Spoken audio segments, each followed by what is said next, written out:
የዕድሜ በረከት የሰጠችን፣ የሕይወት በረከት የሰጠችን፣ የእንጀራ በረከት የሰጠችን፣ የዘላለም በረከት የሰጠችን እሷ ናት። እግዚአብሔር ፍቅሩን ሲገልጥ ሰው ተመልከቱ፣ እወዳችኋለሁ ብሎ ቃሉን የገለጠባት የነጻነታችን ደብዳቤ ማርያም ሆነች ማለት ነው። ዕውቀትም አይኖራችሁ፣ ጤናም አይኖራችሁ፣ ሀብትም አይኖራችሁ፣ ማርያም ስላለችችሁ ብቻ ደስ ሊላችሁ ይገባል። አምላክ እናቴ ያላትን እኔ እናቴ ላለላት ነው እንዴ? ፈጣሪ እናቴ ካላት እኔማ ሎሌሽ ነኝ ብላት። እንደ እግዚአብሔር ቅዱስ ፈቃድ የምንማማርበት የትምህርታችን ኃይለ ቃል እናታችን ማርያም ሆይ በሚል ርዕስ እንማማራለን። እስኪ በሉ ሁላችሁም እንደገና በሉ። እንደገና በዚህ ርዕስ እንማማራለን። የእግዚአብሔር ቸርነት የእሷ በረከተ ልመናዋ በልቦናችን ላይ ይደርብን። እናታችን ማርያም ሆይ የሚለውን የምታገኙት ከዘወትር ጸሎት ነው። የዘወትር ጸሎት አታውቁም? እናታችን ማርያም ሆይ ብላችሁ በሉ እስቲ። ሰላም ላንቺ ይሁን እያል እንሰግድልሻለን። እሺ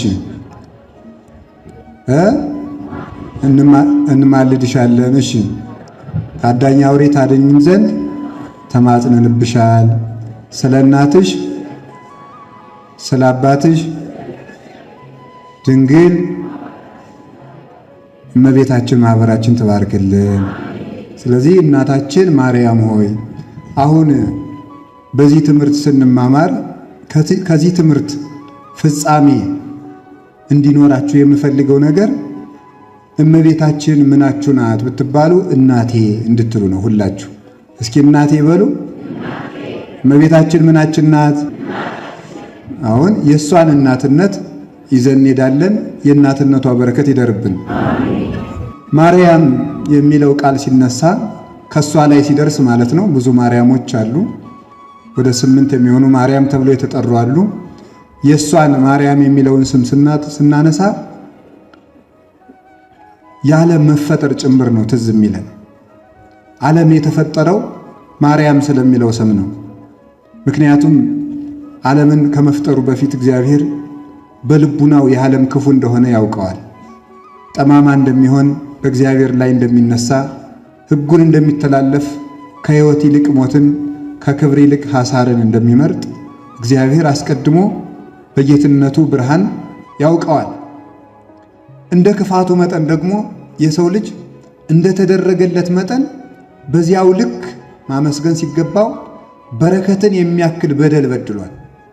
በደል በዛ የሚባለው የሰው በደል የእግዚአብሔርን ቸርነት ሲያክል ነው ይላሉ ሊቃውንቱ። የሰው በደል የእግዚአብሔርን ቸርነት ሲያክል በደል በዛ ይባላል።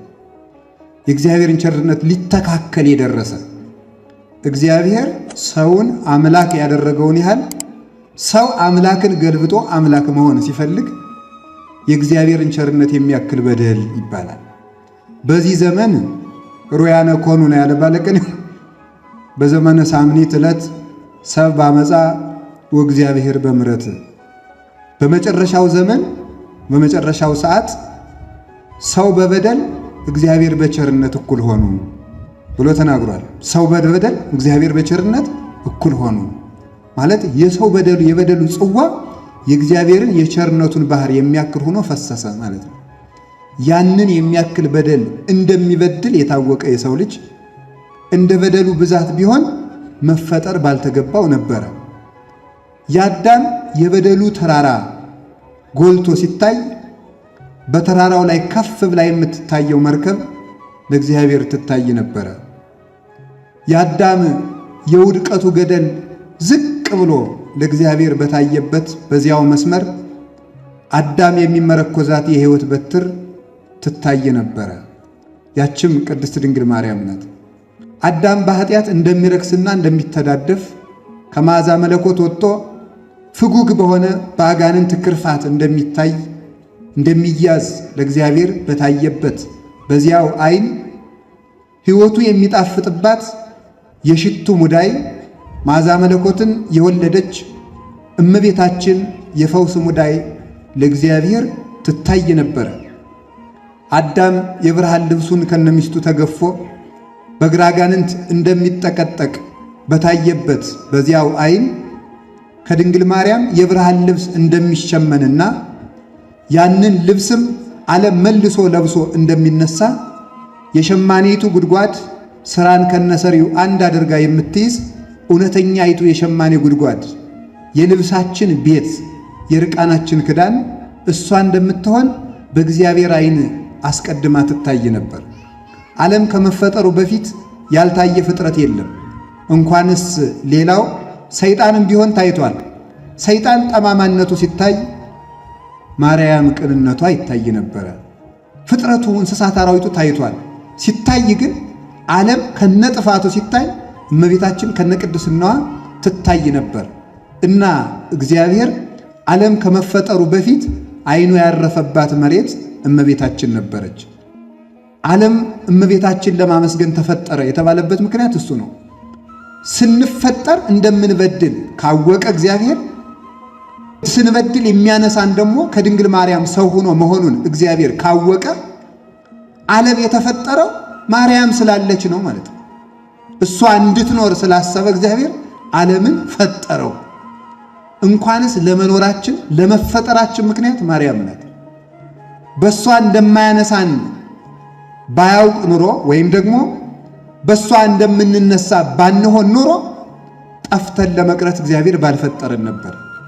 እንደምንጠፋ ሲያውቅ ለመፈለግ ፈጥሮናል። ሊፈልገን ሲያስብ ጠቦቲቱን በግ አስቀድሞ በጊት ንጽሕት በጊት እሷን የእረኛችን እናት እሷን አስቀድሞ አስቧት ነበረ። ቅዱስ ኤፍሬም ሲናገር ስለዚህ ነገር እንዲህ ይላል።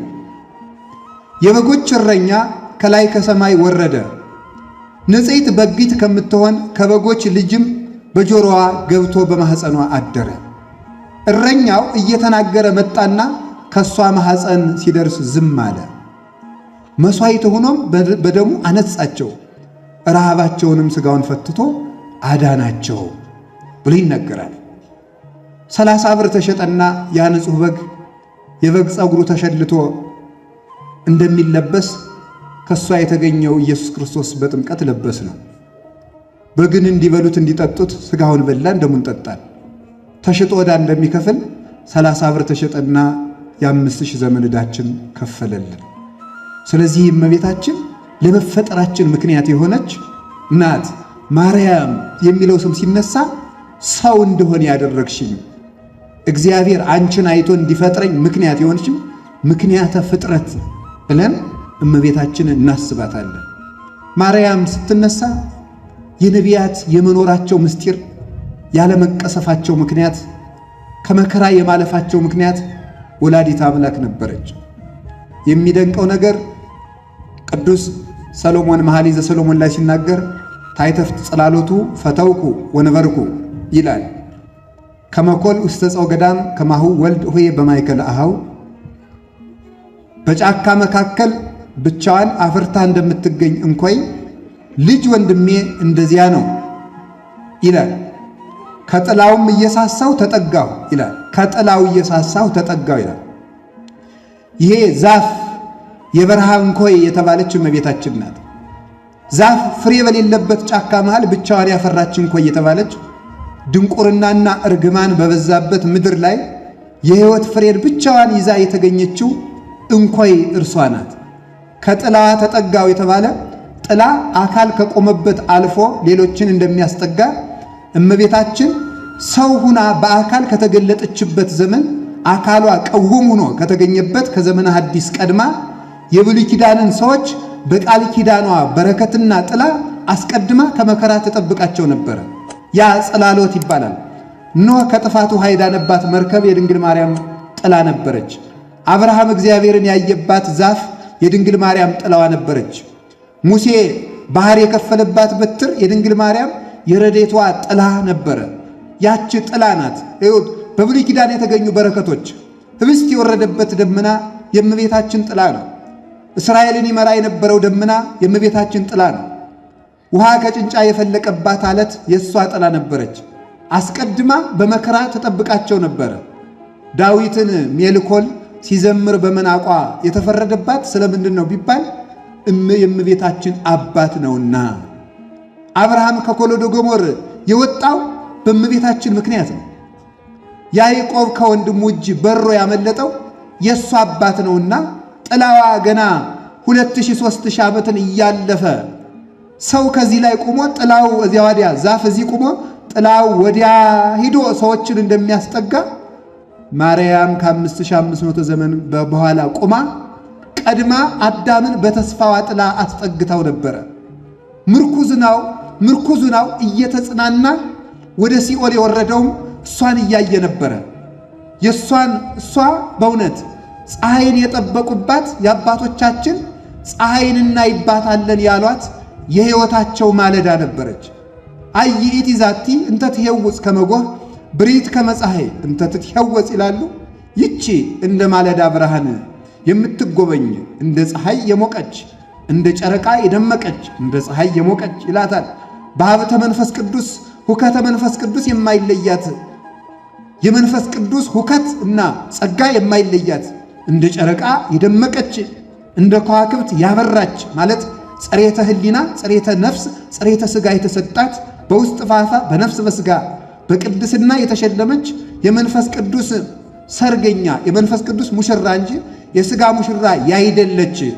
ለአንገቷ ማርዳ ለልብሶቿ ሽቱ የማትሻ ለጆሮዎቿ የጎልማሶችን ቃል የማትፈልግ ከመላእክት ቃል የተነሳ የምትጽናና በዓይኗ መነጽር ያላሻት በመንፈስ ቅዱስ የብርሃን መነጽር ሥላሴን እያየች ለምልማ ጠግባ በመቅደስ ያደገችና የለመለፈች የሕይወት ፍሬን ዘመን በተፈጸመ ጊዜ ለተራብነው ወፎች አፍርታልን የተገኘች ቤተልሔማዊት የሕይወት እንጀራና መሶባችን እውነተኛይቱ ምርኩዝ ቅድስት ድንግል ማርያም በእውነት እሷን ባሰቡ ጊዜ ነቢያት ከምርኩዛቸው ከሞታቸው ይጽናኑ ነበረ።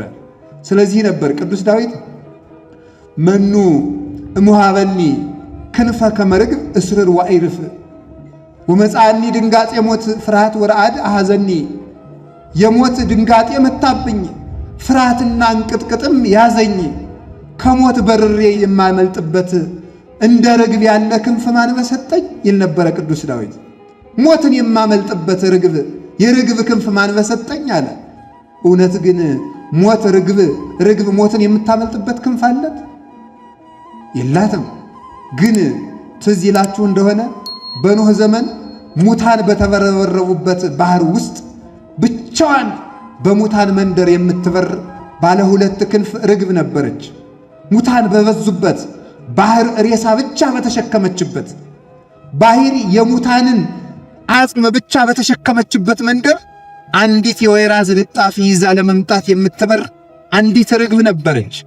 ያቺ ርግብ በእውነት ሙታንን የገደላቸው ሞት ያላዛት ባህሩ ያላሰጠማት ባህሩ ደርቋል ብላ የወይራ ዝንጣፊ ይዛ ለኖህ የሰላም ብስራትን ይዛ ከች አለችለት።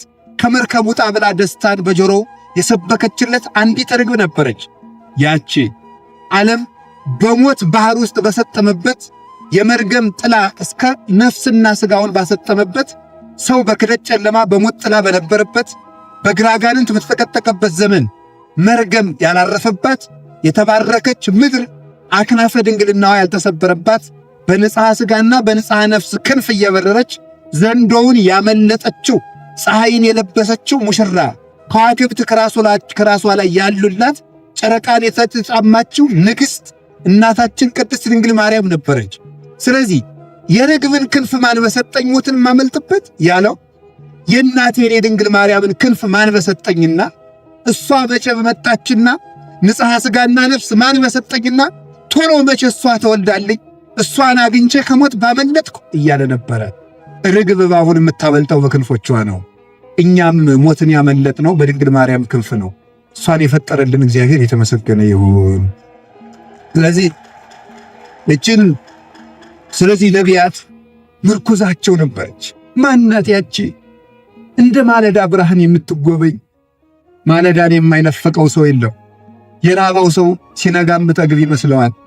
የታመመ ሰው ሲነጋ የምድን ይመስለዋል። የታሰረ ሰው ሲነጋ የምፈታ ይመስለዋል። በሞት የታሰሩት አባቶቻችን ማለዳይቱ ማርያም ስትመጣ እንፈታለን እያሉ የሕይወት እንጀራ የራባቸው አባቶቻችን ማለዳይቱ ማርያም ስትመጣ እንጠግባለን እያሉ የሞት ዕዳ የተሸከሙት አባቶቻችን የማርያምን ንጽሕና ከፍለን ከዕዳ ነፃ እንወጣለን ብለው ተስፋ ያደረጓት የተስፋይቱ ምድር እናታችን ቅድስት ድንግል ማርያም ነበረች። የአባቶቻችን የዓይናቸው ማረፊያ፣ ፍጥረታት ዓይናቸውን ያሳረፉባት ሰማይ። እግዚአብሔር ወደ ታች ሲመለከት ያያትና ዓይኑን ያሳረፈባት ሰማይ፣ ፍጥረታት ወደ እግዚአብሔር ሲመለከቱ ዓይናቸውን የሚያሳርፉባት ንጽሕት ሰማይ፣ ፀሐይ ክርስቶስ የተመላለሱባት፣ ከዋክብት ሐዋርያት የተመላለሱባት፣ ጨረቃይቱ ድንግል ማርያም ብርሃንን ከሷ የተቀበለችባት እውነተኛይቱ ሰማይ እናታችን ቅድስት ድንግል ማርያም ናት። ስለዚህ እንዲህ እያልን መጣን። እሷ በቃ ስትታሰበን የሚታሰበን ሃይማኖት ነው፣ የሚታሰበን ሥላሴ ነው፣ የሚታሰበን ሕይወት ነው። እና እመቤታችን ምናችን ናት ከተባል እናታችን ናት። የምን እናታችን ብቻ እንደሆነች ልንገራችሁ። እናታችን ቅድስት ድንግል ማርያም የበረከት እናታችን ናት። በረከት የሚለው ትዝ ሲላችሁ እንጀራ በበረከት ትዝ እንዳይላችሁ። ሰው መጀመሪያ ሲፈጠር የተሰጠው ሀብት በረከት ነው። የሰው የመጨረሻ ማንነቱ ቡሩክነት ነው። ሰው መጨረሻ ሲከፋ ወይም ደግሞ ሰው ጸጋን ሲያጣ ቡሩክነትን ሲያጣ መጨረሻ የሚሆነው እርጉም ነው። ስለዚህ ስንበድል ምንድነው የምንሆነው? እርጉም ነው የምንሆነው። ስለዚህ ምን ሆነ? በደል፣ ጠፋን። አስቀድሞ እግዚአብሔር ቡሩክ ነው። ካህኑ ቅዳሴ ሲገባ ሰምታችሁታል። ምን ነው የሚለው? ቡሩክ እግዚአብሔር አብ ኀዜ ኩሉ ዓለም አምላክነ ወቡሩክ ወልዱ ኃይል ኢየሱስ ክርስቶስ መድኃኒነ ወቡሩክ መንፈስ ቅዱስ ጰራቅሊጦስ መጽልዮ መንጽሔ ኩልነ ይላል። ቡሩክ የሚለው እግዚአብሔር ስም ነው። ቡሩክ ማለት እውነተኛ ማንነት፣ የመጨረሻ ፍጹም፣ የመጨረሻ ንጹሕ ማለት ነው። የመጨረሻ ቅዱስ፣ ይህ ቀረ የማይባል ማንነት ማለት ነው። ቡሩክ ማለት መጨረሻ ላይ ተነስተን ምን እንደሆነ ታውቃላችሁ? መጨረሻ ላይ ከሞት ተለይተን ስንነሳና ምግባር ተንሰት ስንሸለም እግዚአብሔር ምን ብሎ እንደሚጠራን ታውቃላችሁ? ወይም ገብረ ማርያም ወይም ወለተ ማርያም ወይም ገብረ ሥላሴ ወይም ወለተ ሥላሴ ብሎ አይደለም የሚጠራን፣ የአባቴ ቡሩካን ብሎ ነው የሚጠራን። የመጨረሻው ማንነት የሰው ሽልማቱ ቡሩክነት ነው። መርገም አልባ ነው። እግዚአብሔርን የምንመስልበት መልክ ማለት ነው ቡሩክነት ማለት። ያ ቡሩክነት ነው ርግማንን የሚያጠፋው፣ ፍጥረታትን የሚያስገዛን የእግዚአብሔር ቡሩክነት ነው። የሰው የመጨረሻ መልኩ ቡሩክነት ነው። ያን ስንበድል ስለዚህ ምን አለ? ቡሩክ እግዚአብሔርን መምሰል ትታችሁ ርጉም ሰይጣንን መምሰል ካባላችሁ አለና ምን አለ? ርግምተ ትኩን ምድር በእንቲአከ ኦ አዳም ምድር በአንተ ምክንያት የተረገመች ትሁንብህ፣ ሶርከ ወአሜከላ ለይብቁልከ እሾህ ይብቀልብህ አለ። ያን ጊዜ ፍጥረት ምን ሆነ? የተረገመ ሆነ። ከሔዋን የተነሳ ርግማን ሆነ። ልብ በሉማ፣ የሁላችን እናት አንዲት ነበረች፣ ያችውም ሔዋን ናት። ከሷ ከመጀመሪያይቱ እናታችን የተነሳ የተረገምን ሆነ። በርግማናችን የተነሳ ደግሞ በእኛ መረገም ምድር ተረገመች፣ እሾህ አሜከላ አበቀለች። ምን ነው እግዚአብሔር በሰባተኛው ቀን ፍጥረትን ፈጥሮ ጨርሶ የለምን? ስለምንድን ነው እሾህ አበቀለ የተባለ?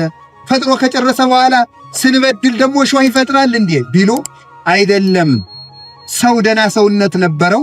ደና ሰውነት የነበረው ሰው ሲታመም ቁስል ቢያወጣ እግዚአብሔር ቁስልን ፈጠረበት አይባልም። ከሰውነቱ መጎሳቆል የተነሳ ቁስል አወጣ እንጂ። ዛሬ በዛፎች ላይ ያለው እሾህ ከኛ መረገም የተነሳ እጽዋት የቆሰሉት ቁስል ነው። የሰው በደል ዛፎችን ጨምሮ ያቆስላል። ተራራውን ገደሉን ሁሉ ያቆስላል። ዛሬ መሬትም እኮ የቆሰለችው በሷ እኮ ነው። በሙሉ መሬት አልስማማን ያለችው፣ የትም ብንሄድ አልመቸን ያለችው እሷ ነው። ሰው ሲረገም ምድር ይረገማል። ሀገር የሚባረከው በሰው ነው። ሰው ሲባረክ ደግሞ ሀገር ይባረካል። በሌላ ለሰው ይሁንልኝ ወጥተ ወርደት ብላ ተባለ። ግን መሬት የተባለ የሰው ሕሊና ነው። ይገርማችኋል።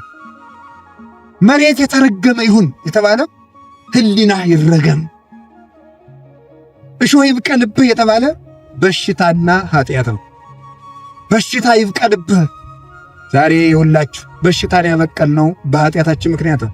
አሁን በየዘመኑ የበሽታ አይነት ሲበዛ የሰው ርጉምነት ጨምሯል ማለት ነው። እርጉም ከሆን ነው እሾህ እያበቀልን ምን ሄደው። ከቤታችን እሾህ ይበቅላል፣ ከልባችን እሾህ ይበቅላል፣ ከቤተሰብ እሾህ ይበቅላል። እሾህ የሆኑ ልጆች እየተወለዱ ነው። እሾህ የሆኑ ካህናት እየመጡ ነው። እሾህ መነኮሳትም እየመጣን ነው። እሾህ ባለትዳሮችም መጥታችኋል። እሾህ የሆነ ክርስቲያን መጥቷል። እሾህን ጨርሶ ሊቀርቡት እሾህ የሆነ ቢቀርቡት የሚወጋ የሚያደማ ንግግሩ እሾህ፣ ሀብቱ እሾህ፣ ስልጣኑ እሾህ፣ ዕውቀቱ እሾህ፣ ሁለንተናው እሾህ የሆነ ቤት ሲሰራ እሾህ ሌላውን ነቅሎ ሲኖር እሾህ የሆነ ሰው አለ። አያችሁ፣ አንዳንዱ ዛፍ ሊዋጋ ይበቅላል። አንዳንዱ ዛፍ ደግሞ አፍርቶ ሊያበላ ይበቅላል። አዳምና ሔዋን በቀሉና እሾህ በቀሉ። ቅዱስ ያሬድ ደግሞ ሲናገር ድንግል ማርያምን እንተሰረጸት ለሕይወት አለ። ሔዋን በቅላ እሾህ አበቀለችብን። ስለዚህ ያ እርግማን ነበር። እሾህ አይደል ያልኳችሁ? እሱ እየወጋ ነበር እኮ ሲኦል ውስጥ የሚጥለን። እሱ እየወጋ ነበር መቃብር ውስጥ የሚጥለን። ጽድቅ ሰርተን ጽድቃችን ወግቶ የመርገም ጨርቅ የሚያደርግብን ያሾህ ነበረ። ከዚያ የተነሳ ሕይወታችንም ተረገመ፣ ሞታችንም ተረገመ። ከሞት በኋላ ያለውም ሕይወታችን በሙሉ የተረገምን ሆነ። 5000 ዘመን ተጭኖን የነበር ነው የመቃብር ድንጋይ ስሙ መርገም ይባላል። አንዲት እንጨት ከአንድ ዛፍ ተቆርጣ ብዙ ከብቶች እንደሚነዱባት ከአንዲት ሔዋን የተቆረጠችው መርገም ፍጥረታትን ሁሉ እየነዳ እረኛ እንደጠፋባቸው በጎች እየነዳ እያስገመገመ ወደ ሲኦል ያወርዳቸው ነበረ። ለዚህ ነበረ አቤቱ ህሱሶ ለገብርከ ቅዱስ ዳዊት እባክህ ባሪያህ ጠፍቷልና ፈልገው። ጌታም የጠፉትን ልፈልግ መጥቻለሁ ያለው ስለዚህ ነበረ። ቅዱስ ጴጥሮስም ስብከትን በጀመረ ጊዜ እረኛ እንደሌለው በግ ትቅበዘበዙ ነበርና አሁንም ወደ ነፍሳችሁ እረኛ ተመለሱ አለ። ተፍገምግመን ተረግመን በዚህ ምክንያት ወደ ሞት እንወጣ ነበር። የተረገመ ከተረገመ ጋር ርስት ያገኛል። እርጉም የእርጉምን ርስት ይወርሳል። ቡሩክ የቡሩክን ርስት ይወርሳል። ተረግመናልና የተረገመውን የሰይጣንን ርስት ሲኦልን እንድንወርስ የግድ ተገደደብን። በዚህ እርግማን ሁሉ ተገኘ። ከማን በረከት ይብቀል። ስለዚህ በተረገመው ዓለም ውስጥ አንድ የተባረከች እውነተኛ ማንነት ያላት ቡርክት እመቤታችን ተገኘችል። እግዚአብሔር እሷን ሲያገኝ ወደ ምድር መጣ። ስለዚህ እግዚአብሔር ተመልከቱ።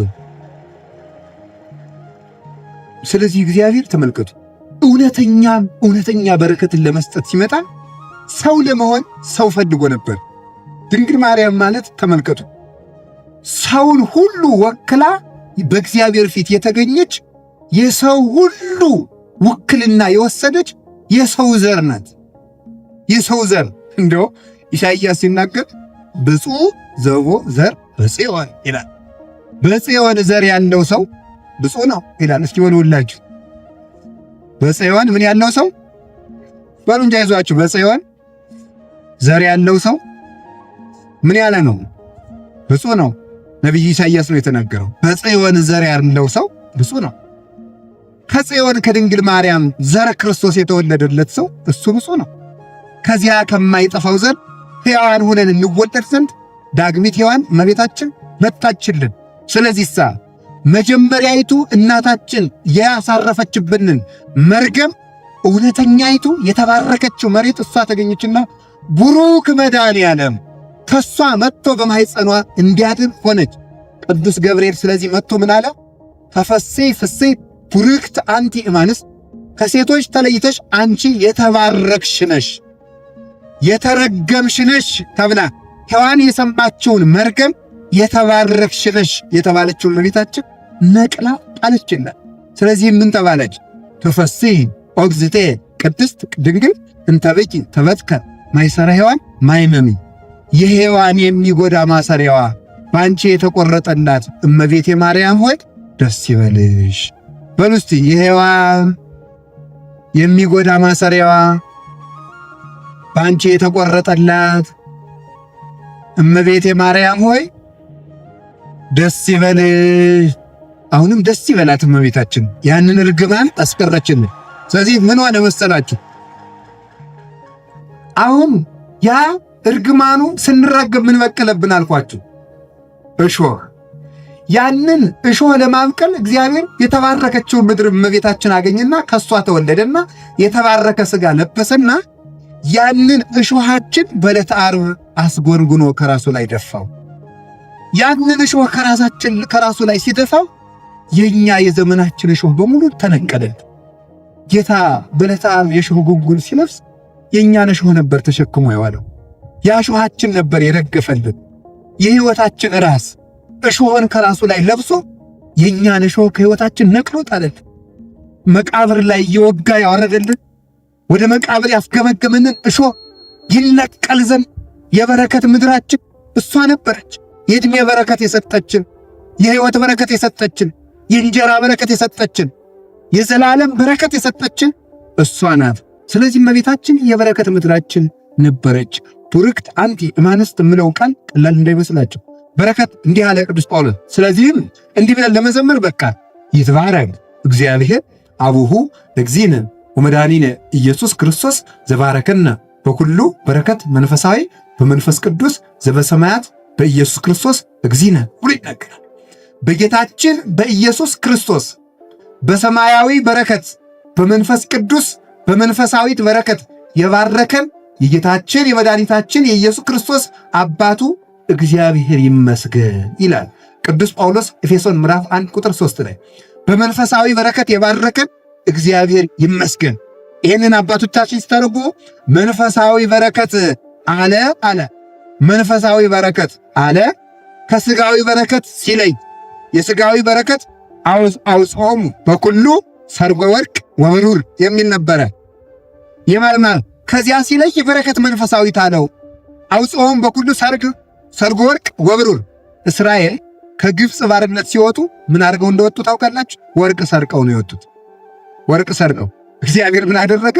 በሙሴ አማካይነት ከግብፃውያን ዕቃ ተዋሱ አላቸው። ወርቅና ብር አበድሩኝ አሉና ተዋሱ። በሉ ይሄንን ያዙና ውጡ አላቸው። እግዚአብሔር እስራኤልን ከግብፅ ሲያወጣቸው ሁለት ነገር አድርገላቸው። አንደኛ ባርነትን ሰረዘላቸው። ሁለተኛ ደግሞ ምን አደረገላቸው? ባርነት መሰረዙ ብቻ ሳይሆን ድሆች ነበሩ፣ ከብረው እንዲወጡ አደረጋቸው። ሶስተኛ ስደትን ማዳኑ ብቻ ሳይሆን ሰው ከስደት ወጥቶ ርስት ሳይገባ ቢሞት ጥቅም የለውም። ስደትን ብቻ ሳይሆን ያስቀረላቸው ርስትም ሰጣቸው። ሶስት ነበሩ ጥቅማቸው። ባርነት ቀረላቸው፣ አንድ ድህነታቸውን ወርቅ ይዘው በመውጣት ቀረላቸው፣ ሁለት ሶስተኛ ስደቱ ርስት በመውረስ ቀረላቸው። ይሄ ነበረ በረከት መንፈሳዊት በረከት ሥጋዊ የተባለ። ከዚያ በኋላ ተመልከቱ፣ አስተውሉ። ምንድነው እግዚአብሔር ስረቁ ይላል እንዴ? አይደለም። ያላመኑትን ሰዎች ገንዘብ እግዚአብሔር ዝረፉ ብሎ አያውቅም። ታዲያ ምን ማለቱ ነበረ? የግብፃውያንን ገንዘብ ዘርፋችሁ ውጡ አላቸው። ይህ ማለት ለምን ይመስላችኋል? ያን ያህል ዘመን 215 ዓመት በባርነት ቀጥቅጠው ሲገዟቸው አንድ ቀን ደመወዛቸውን ከፍለው አያውቁም። ዛሬም እንኳን ድረስ ግብጾች የሚመኩባቸውን ፒራሚዶች ደም እያቦኩ ሴቶች ነፍሰ ጡሮች ጭቃ እያቦኩ ከዚያው ላይ እየወለዱ ሕፃናትን እርገጧቸው የሰው ደም ጭቃውን ያጠነክርልናል እየተባለ ግፍ እየደረሰባቸው በሰሩት ፒራሚድ ላይ የዕለት እንጀራ እንኳን በሚገባ ሳይሰጣቸው እርጋፍ እየተሰጣቸው ነበር ነው። ያንን ድካማቸው ከፈልና በወርቅ አስጊጦ በወርቅ ሸልሞ አወጣቸው። ግብፃውያንን ዘርፈው እንዲወጡ አደረጋቸው። በኋላስ ምን አደረገላቸው? ደግሞ ባርነትን አስቀረ፣ ስደትን በርስ ተካ። ይህ ማለትን ማለት ነው። ተመልከቱ። ግብፅ ማለት ጨለማ ማለት ነው። ግብፅ የተባለ ሲኦል ነው። ባርነት የተባለ የዲያብሎስ ባርነት ለኛ ቀረልን ነው። ከዚያ በኋላ ተመልከቱ። አውጽሖሙ በሰርጎ ወርቅ ወብሩር። እነዚያ ግብፃውያንን ዘርፈው ሲወጡ እኛ ደግሞ አጋንንትን ዘርፈን ነው የወጣነው። ይዘውብን ገፈውን የነበረውን ጸጋ መልሰን፣ ቀምተውን የነበርነውን ርስ አስከፍተን፣ ተዘግቶ የነበረውን የገነት ደጅ አስከፍተን፣ አተነው የነበረውን ዕፀ ሕይወት ዳግመ ከፈለነ ንብላ ዕፀ ሕይወት ዘውቱ ሥጋው ለክርስቶስ ወደሙ ክቡር አተነው የነበረውን የሕይወት ፍሬ በላ ነው። እርሱም ክቡር የክርስቶስ ሥጋው ቅዱስ የክርስቶስ ሥጋው ክቡር ደሙ ነው። ዳግመ ከፈለነ ንባ ወደ ገነት እንድገባ ዘንድ አደለን። ሰርጎ መንፈሳዊ ተሰጠን። እስራኤል ጫማቸው ሳያልቅ ግብፅ የለበሱት ጫማ ርስታን አስገባቸው። ይህ ጫማ ወንጌል ነው። የሰላምን ወንጌል ተጫምታችሁ ቁሙ ብሎ ቅዱስ ጳውሎስ ኤፌሶን 6 ላይ እንደተናገረ ወንጌልን ተጫምተን እንድንወጣ በወርቀ ደሙ እንድንዋጅ በክርስቶስ ስም እንድናጌጥ ጌጣችን እሱ እንዲሆን ከሲኦል እንድንወጣ ርስት መንግሥተ ሰማያትን እንድንወርስ በህብስት ፈንታ ቅዱስ ሥጋውን ክቡር ደሙን እንድንመገብ በሐቅለ ቃዴስ ፈንታ ሐሩረ ገሃነምን እንድንሻገር በመንፈሳዊ በረከት እንድንሸለም ያደረገን በልጅነት ያከበረን ለአባቱ ነገሥታትና ካህናት አድርጎ የመረጠን ለርስቱ የዋጀን እሱ ነው። ለዚህ ሁሉ በረከታችን እመቤታችን ናት። አሁንም እሷን የፈጠረ እግዚአብሔር ይክበር ይመስገን። ስለዚህ እመቤታችን የበረከት ምንጭ ናት የምንለው ጥምቀት በረከት ነው። ይህ የተገኘው ከሷ በነሳው ሥጋ ነው። ቁርባን በረከት ነው። ከሷ በተገኘው ሥጋ ነው የቆረብነው። ከሷ ነስቶ ያከበረውን ሥጋ ነው። ገነት መግባት በረከት ነው። እሱም በሷ የተገኘ ነው። የዘላለም ሕይወት ማግኘት በረከት ነው። መንግሥተ ሰማያት ገብቶ መኖር ለሱም ደግሞ ቡርክት እመቤታችን ስለተገኘች ከሷ በነሳው ቡሩክ ሥጋ የተገኘ ነውና የበረከት መንፈሳዊ ሁሉ ምንጫችን እመቤታችን ናትና እናታችን ማርያም እመቤታችን ተመልከቱ፣ ይገርማችኋል። ለሔዋን የበረከት እናቷ ናት። ሔዋን ለልጆቿ መርገም ስታወርስ ማርያም ለእናቷ በረከት ሰጠቻት። ስለዚህ ድንግል ማርያም ምን መሰላችሁ? አንድ ባለቅኔ ሲናገር ምን አለ? አይ ጌታ አለ ጌታ እንዲህ ብሎ ተናግሮ ነበረ፣ ከውሃና ከመንፈስ ቅዱስ ያልተወለደ ሰው መንግሥተ ሰማያት አይገባም ብሎ ተናግሮ ነበረ። ዳግመኛ ያልተወለደ አይገባም ብሎ ነበረ።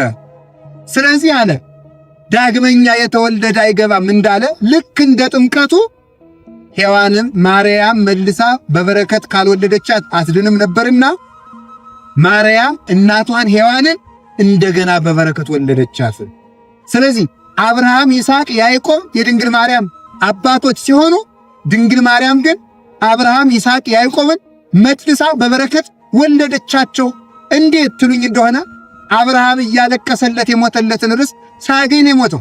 ያዕቆብን ይስሐቅ እንዲህ ብሎ ባርኮት ነበረ፣ እምነጠሉ ለሰማይ ወምነስፋ ለምድር ጥቀ ጥቁቀ ተመልከቱ ይኩን በረከትከ ጥቀ ጥቁቀ ተመልከቱ ከመጼና ገዳም ዘባረኮ ለእግዚአብሔር ተመልከቱ ዘባረኮ እግዚአብሔር ጥቀ ጥቁቀ ተመልከቱ ጼና መዓዛሁ ለወልዴ የልጄ ሽታ እግዚአብሔር እንደባረከው እርሻ ሽታ ያለ ነው። ከሰማይ ጠል ከምድረ ስፋት የልጄ ያዕቆብ በረከት ይሁን ብሎ ሰጥቶት ነበረ። ይስሐቅ ነው የመረቀው። ያ በረከት ወዴት አለ? አባታችን ያዕቆብ እንደሆነ ብትሰሙት ወደ ፈርዖን በወረደ ጊዜ አንተ ሽማግሌ ዕድሜ ስንት ነው ቢለው መዋዕል የሰሚቱ ወስራ ዕድሜስ 120 ነበረ። ወማንቱ ሐልቃ በእንባዚ እነሱም በልቅሶ ያለቁ ናቸው።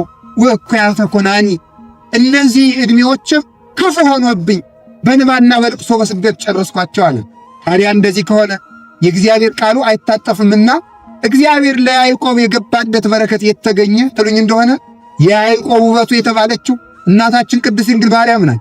ቅዱስ ዳዊትን ብትሰሙት እንዲህ ይላል፣ ወሐሬነ ሎቱ ለርስቱ ስኖ ዘያዕቆብ ዘአፍቀረ።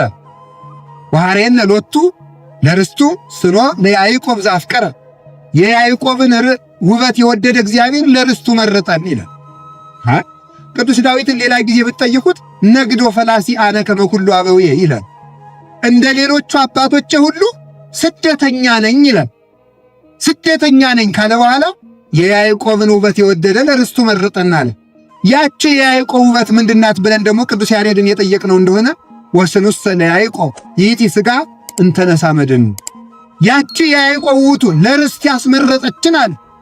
ለስደት የተዳረግነውን ሰዎች ስደተኞች የነበርነው ለዚያውም የነፍስ ስደተኞች። ስደት ቢላችሁ ስደት መሰላችሁ እንዴ? የሥጋ ስደትስ ወይ ተመልሶ ወይ ዘመን አብቅቶ ወይ ዘመን ተስተካክሎ ወይ ያጣ አግኝቶ ወይ ሙት ወይ ይገላገሉታል። የሲኦል ርስት እኮ በዚህ ዘመን እገላገላለሁ የማይሉት ነው። ታዲያ ስደተኛ ነበር ነው። እንግዲህ ለርስት ያስመረጠችን አንዲት የያዕቆብ ውበት አለች አለ። ያቺ የያዕቆብ ውበት ማናት ብለን አባታችን ቅዱስ ያሬድን ደግሞ ስንጠይቀው የያዕቆብ ውበትማ ክርስቶስ ከድንግል ማርያም የነሳት ሥጋ ናት። ያቺ የማርያም ንጽሕት ሥጋ ነበረች ለርስት ያስመረጠችን። ስለዚህ እመቤታችን ለርስት የተመረጥንባት የቃል ኪዳኒቱ ምድር ነበረች። እግዚአብሔር ለአብርሃም የማለለት እኮ ከነዓን አይደለችም። እግዚአብሔር እኮ ለይስሐቅ ለያዕቆብ የማለላቸው ከነዓን አይደለችም። እሷንማ ዛሬ አሕዛብ ተቀራብተዋት የለምን? ያቺ ቃል ኪዳን ምድርማ ክርስቶስን ሰቅላ እርግማኑ ላይሌነ ተመልከቱ፣ ወላይለ ውሉድነ ተመልከቱ፣ በራሳችን በልጆቻችን በልጆቻችን ላይ ይደር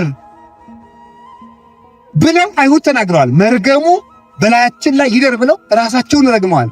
ታዲያ እግዚአብሔር ለአብርሃም የማለለት ለይስሐቅም የማለለት ለያዕቆብ የማለለት ትውልዱን ለርስት ያስመረጠችው አብርሃም በዘሩ የተባረከባት ንጽሕት ዘር እናታችን ቅድስት ድንግል ማርያም ናት። እሷን ከመርገም ለይቶ ንጹሕ ዘር አትርፎ የሰው ዘርን ሁሉ በአንዲቱ ዘር የዋጀ ሕያው መድኃኔዓለም እግዚአብሔር ስሙ የተመሰገነ ይሁን። ስለዚህ እመቤታችን ለበረከት የተመረጥንባት የበረከት እናታችን፣ ለአባቶቿ እናት የሆነች ልጅ። በገጠር እናቶቻችን ምን ይላሉ? ልጆቻቸው ሰርተው ከድህነት ሲታደጓቸው በረሃብ ዘመን ልጃቸው እንጀራ ዞላቸው ሲያመጣላቸው የወለዱት ይወልዳል ይላል። እስኪ የወለዱት ምን ይላል? ይወልዳል። ክርስቶስ የዳዊት ልጅ አይደለም ነው በሉ እንጂ ክርስቶስ የአብርሃም ልጅ አይደለም? ስለዚህ አብርሃም ዳዊትን ወለደ፣ አብርሃም ክርስቶስን ወለደ፣ ዳዊት ክርስቶስን ወለደ። ክርስቶስ አብርሃምና ዳዊትን ከጥምቀት ወለዳቸው ማለት ነው። ከገቦ ማኅፀን ወለዳቸው። የወለዱት ይወልዳል። ጠቢብ ልጅ ቢወልዱ አባቱን በገነት ያሳርፈዋል። ጠቢብ ልጅ እናቱን ያሳርፋል። ሰነፍ ልጅ ደግሞ እናቱን እንዳሳዘነ ይኖራል ይላል። እንዳሳዘነ ይኖራል። ልጅ መዳኛ ነው። ልጅ ሰርቶ የሚያበላ ነግዶ የሚያተርፍ ብቻ ሳይሆን ጧሪ ብቻ ሳይሆን ልጅ የነፍስ መዳኛም ጭምር ነው። ማርያም ብትወለድ አይደለ እናቲቱ ሔዋን የከበረችው ስለዚያ ነው። ስለዚህ እመቤታችን የእናቷ እናት የአባቷም እናት ነው። በዚህ የሚደንቃችሁ ካላችሁ እንኳን የ175 ዓመቱ የአብርሃም የማን የ969 ዓመቱ የማቱሳላም እናት ናት። እንኳን የእሱ እናት የ930 የአዳምም እናት ናት። እንኳን የነሱ እናት የብሉየ መዋዕል አብላዬ ዘመናት ዘመናትን አስረጅቶ የሚኖረው የዘመናት ባለቤት የቀዳማዊ ቃል የእግዚአብሔር እናትም ናት። ለኛ ሕጹራነ መዋዕል ለምንሆን ዘመናት ጭሮች ለምንሆን ለኛ እናት ብትሆንን ብርቅና ድንቅ አይደለም። ለቀዳማዊ ቃል እናቱ ሆና ተገኝታለችና በዚህ ምክንያት እመቤታችን የበረከት ምንጫችን ናት። በሷ በረከትን ስላገኘን አሁንም ደግመን በማህሌት ሁል ጊዜ የምትባል አንዲት ቃል አለች። ማህሌት ሲጀመር ስቡ ወውዱ ዘሳረ ኩሉ ዓለመ በአሐቲ ቃል ይባላል። በአንድ ቃል ላይኩን ብሎ ዓለምን የፈጠረ ስቡ እግዚአብሔር የተመሰገነ ይሁን። ማታ ማህሌት ሲጀመር እንዲህ ነው የሚባለው፣ ስቡ ወውዱስ ከቃሉ ጋር ስቡ ወውዱስ ዘሳረ ኩሉ ዓለመ በአሐቲ ቃል፣ ዓለምን በአንድ ቃል የፈጠረ እግዚአብሔር ይመስገን ከተባለ በኋላ ነግስ የሚባል አለ። እሱ ከተባለ በኋላ መጨረሻ ላይ አንዲት ማትቀረከላል።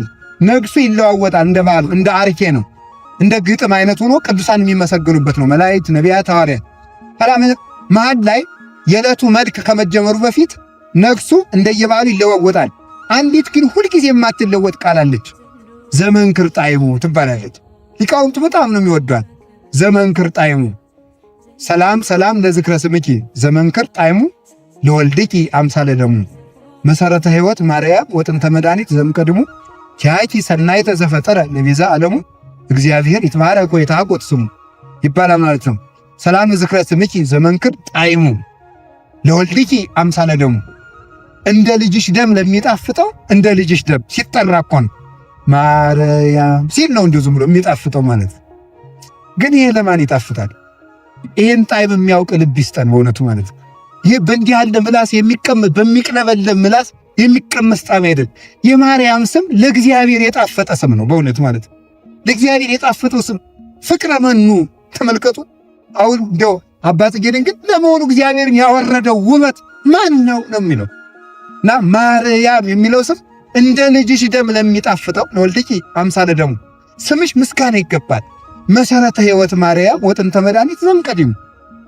መጀመሪያ ድነት ሲጀመር የድነት መሰረትና መጀመሪያ የሆንሽው መርገም በሔዋን ሲጀመር ድነት ባንቺ የተጀመረብሽ ማእከለ ምድር የድነት መካከለኛ የሆንሽው የመካከለኛይቱ መሬት አባትሽ ዳዊት እግዚአብሔርሰ ንጉሥ ውጡም ቅድመ ዓለም ወገብረ መድኃኒተ በማእከለ ምድር እግዚአብሔር ከዓለም አስቀድሞ ነበረ በምድር መካከል መድኃኒትን አደረገ የተባለ ተመልከቱ።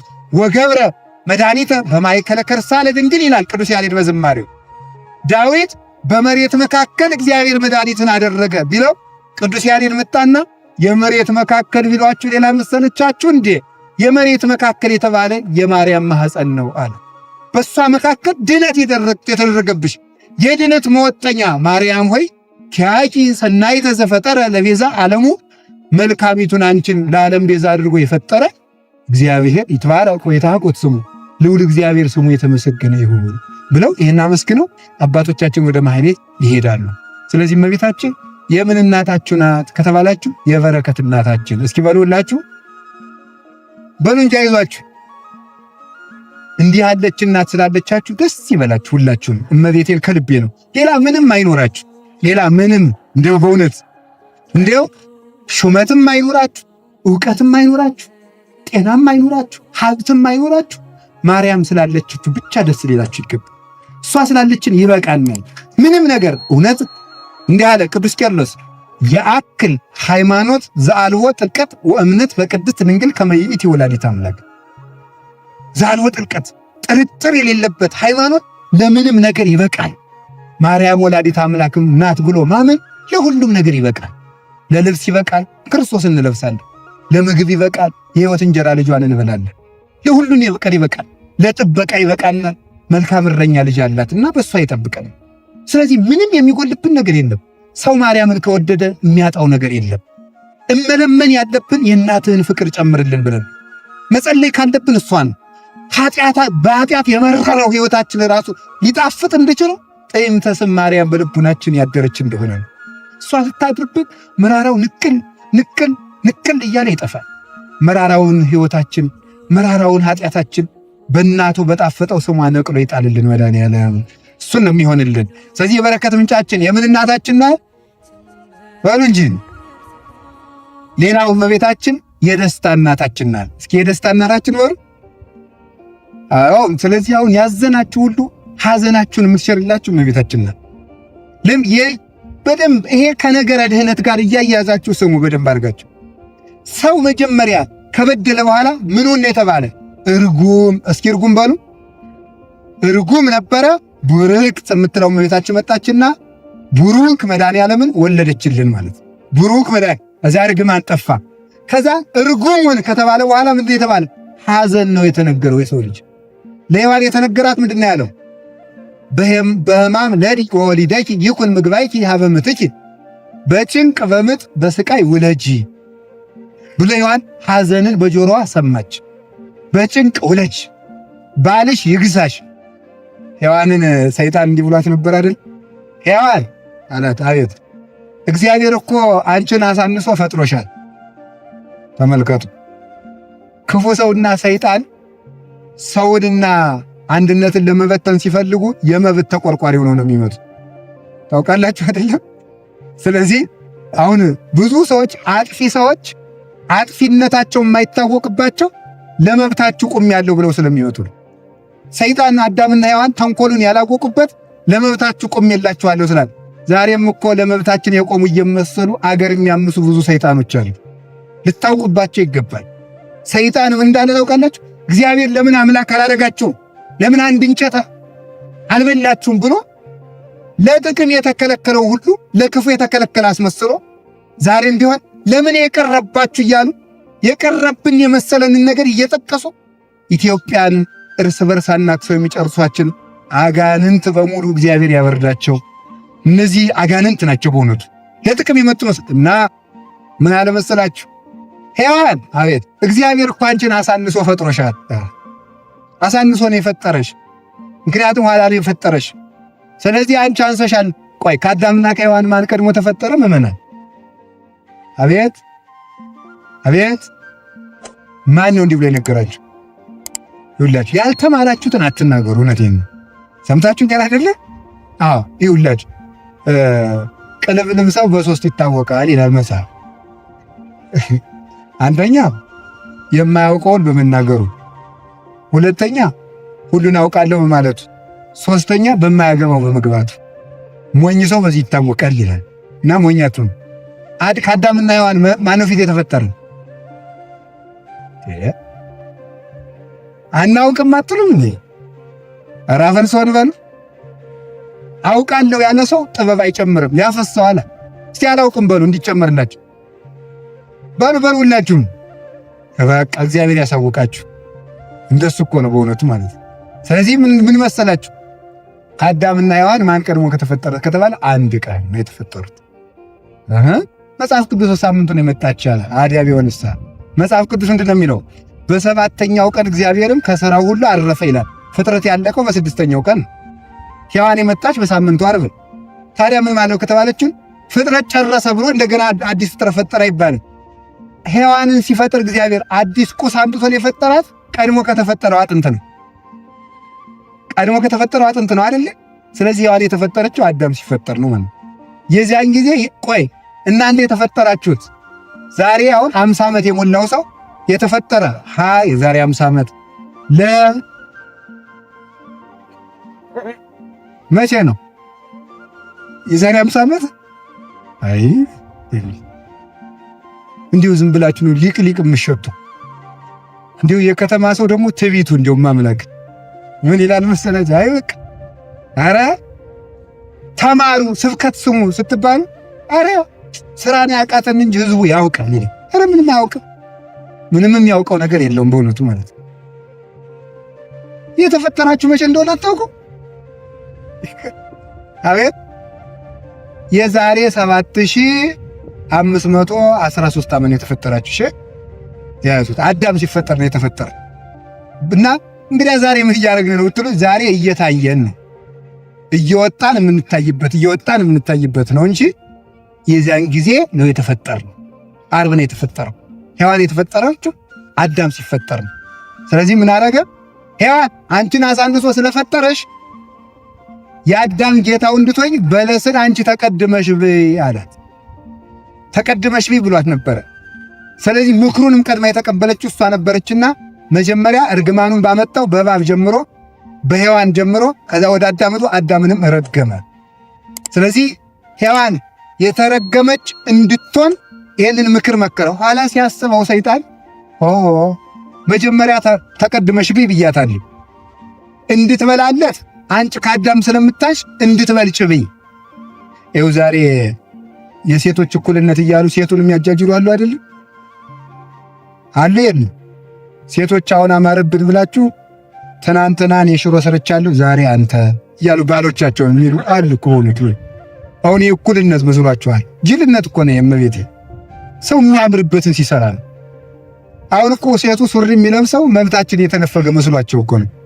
እውነቴን እኮ ነው፣ ከልቤ ነው። ደግሞ አይደለም፣ ሰው የሚያምርበትን ነው ማድረግ ያለብን። ሰውን አያችሁ፣ ዲያብሎስና ክፉ ሰዎች ሰውን የሚያጠፉ ይሄ መብት ተነክቷል እያሉ አይደለም፣ የሚያምርብንን ነው መስራት በእውነቱ ማለት ነው።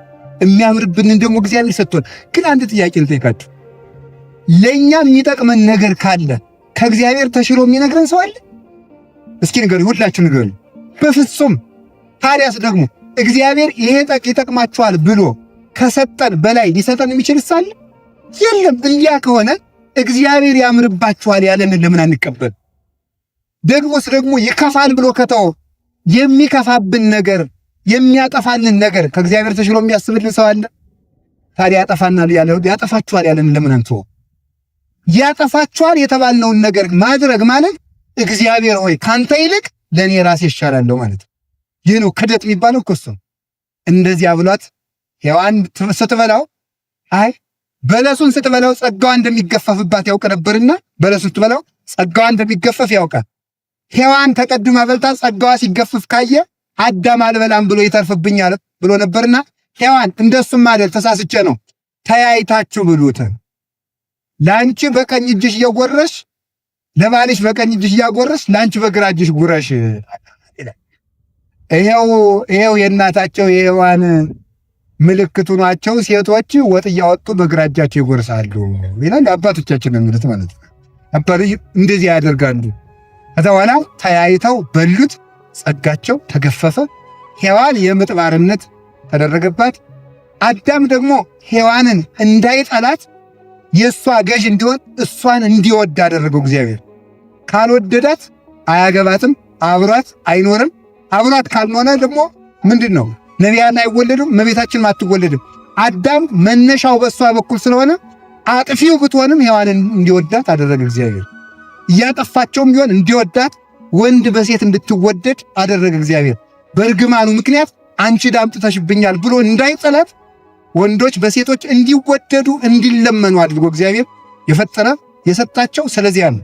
ከዚያ በኋላ እሷም በምጥ ተሰቃይታ ሲያበቃ እንዲህ ያለ ምጥ ካለስ ከወንድ ጋር አልኖርም እንዳትል ወልዳ ስታበቃ ምጡን እንድትረሳው አደረጋት። እሱም ደግሞ አጥፍታኛለች ብሎ ሴት አልወድም እንዳይል እንዲወዳት አደረገ። በእሷ በኩል እመቤታችን እንድትመጣ ይታወቃልና ያ መርገም ነበረ። በከመ አድመው ችያ ለእንትኩ ዕፀ በለስ ከማሁ ደምው ይበበወርሁ። ይችን በለስ እንዳደማሻት አንቺም በየወሩ ሲላት በሰባት ቀን አለች ይላሉ አባቶቻችን። በእንደ ቃልሽ ይሁን ብሎ ዓመት እስከ ዓመት በመርገም ይሰቃዩ የነበሩትን እናቶቻችን እህቶቻችን እግዚአብሔር በቸርነቱ ለሰባት ቀን ያክል በየወር ይህንን ምልክት እንዲኖርባቸው አደረገ። ያ መርገም ስለነበረ ሴቶች እንደዚያ በሆኑበት ወራት የረከሱ ነበሩ። የእነሱን ጨርቅ የነካ እነሱ የቆሙበትን ቁመት የቆመ እነሱ የቆሙበት መሬት የቆመ ሁሉ እሷ የነካችው ዕቃ በሙሉ የረከሰ ይባል ነበረ። ዛሬ ግን እግዚአብሔር ቸር ነውና በዚያ ሐዘኗ ሔዋን በምጥ እንድትሰቃይ አደረጋት። ተሰቃይቷም ሲሆን እንድትወርድ አደረጋት፣ እንድትጨነቅ አደረጋት። ኋላ ያ ሐዘናችን ደግሞ አልበቃ ብሎ ወጣችሁ ወርዳችሁ ብሉ ተብለንም የበሽታ ሾህ ይውጋችሁ ተብለንም ደግሞ መጨረሻ ላይ የዘላለም ሐዘን ከአጋንንት ጋር በጨለማ በእሳት እየተቀቀል እንድንኖር ተፈረደብን። ያ ሐዘን ተጭኖን ነበር የኖርነው። አባቶቻችን እያለቀሱ የኖሩት ስለዚህ ነበረ። ያ ሐዘናችን መቼ ተሻረ ትሉኝ እንደሆነ ተፈሥሒ ፍሥሕት ኦ ምልዕተ ጸጋ፣ ደስተኛይቱ ሆይ ደስ ይበልሽ የሚለው በዚያች በሔዋን ተክዘሽ ውለጅ ተብሎ በተንቆረቆረበት ጆሮ ደስ ይበላችሁ የሚል ተንቆረቆረልን። ያ ደስታ ነው ዛሬ ለእኛ ተርፎን እልል የምንለው የምናስቀድሰው የምንቆርበው። ለዘላለም ደስተኞቹ ነን። ስለዚህ ጌታ ምን አለ ተመልከቱ። ወለፍስሐክሙኒ አልቦ ዘይሃይደክሙ አለ። ደስታችሁን የሚወስድባችሁ የለም አለ ጌታ የጸሎተ ሐሙስ ዕለት ሲያስተምር። ማቴዎስ ዮሐንስ ወንጌል ምዕራፍ 16 ላይ ሲያስተምር ደስታችሁን የሚወስድባችሁ የለም። ቀድሞ ያጣናት ነገር ደስታ ነበረች። ያችም የልብ ደስታ ናት፣ ዘላለማዊ ደስታ። ደስታ በሐዘን ተተክቶ ሐዘን በደስታ ተተክቶ ሐዘን ወርሶን እንኖር ነበርና ያውም የማይቋረጥ ሐዘን። ስለዚህ ፍስሐ ኩሉ ዓለም ኢየሱስ ክርስቶስ ፍሥሕት ከምትሆን ከቅድስት ድንግል ማርያም በመወለዱ ምክንያት ሐዘናችን የተነቀለው በዚያ ነው። ስለዚህ የእባቡ መርዝ በገባበት ጆሮ የመልአኩ ብስራት ገባበት። ሐዘን በገባበት ጆሮ ደስታ ገባበት። ዘላለማዊ ጭንቅ በገባበት ጆሮ ዘላለማዊ ፍስሐ ፈሰሰበት ብለው አባቶቻችን። ስለዚህ እመቤታችን ምን ትባላለች? የደስታ መፍሰሻ ትባላለች። እስኪ በሉ ሁላችሁ የምን መፍሰሻ ናት? የደስታ መፍሰሻ። ስለዚህ ምን አለ ቅዱስ ዳዊት? እንዲህ አለ፣ ፈለግ ዘይውህ ያስተፌስሕ ሀገረ እግዚአብሔር፣ የወንዝ ፈሳሽ የእግዚአብሔርን ከተማ ደስ ያሰኛል አለ። የወንዝ ፈሳሽ የእግዚአብሔርን ከተማ ደስ ያሰኛል አለ። የወንዝ ፈሳሽ ቅዱስ ገብርኤል ነው። የእግዚአብሔር ከተማ እመቤታችን ናት። ስለዚህ የቅዱስ ገብርኤል ብስራት እመቤታችን ደስ ያሰኛል። ግን ቅዱስ ገብርኤል ሲያበስራት ሐዘንተኛይቱ ሆይ ደስ ይበልሽ አላላትም። በደንብ ስሙ። ደስተኛይቱ ሆይ ደስ ይበልሽ ነው ያላት። ደስተኛይቱ ሆይ ያላት ሐዘንተኝነት የርግማን ምልክት ነው።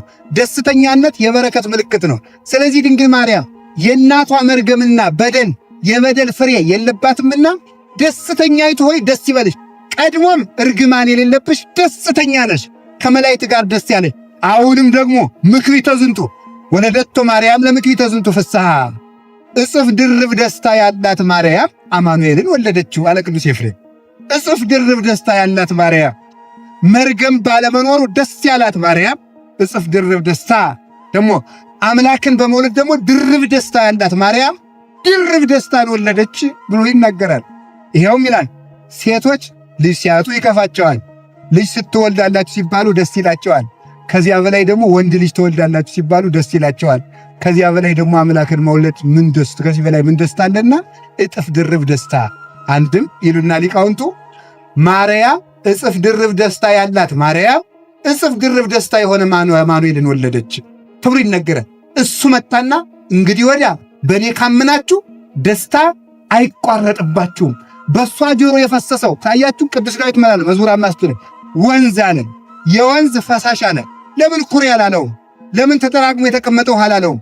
ከድንግል ማርያም ቅዱስ ገብርኤል በጆሮዋ የነገራት ደስታ ነው ለሁላችን የሚደርሰውና ወንዝ አለው። ያዘኑት ሐዋርያት በመከራ ያዘኑት አያችሁት። ያን ደስታ መቼ ሲንቆረቆር ላሳያችሁ።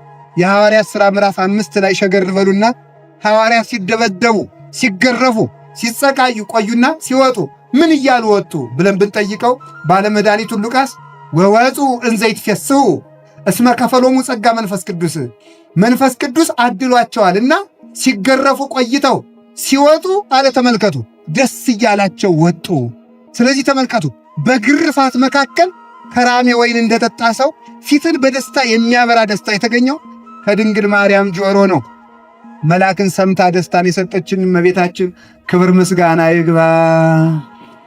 ናዛዚትነ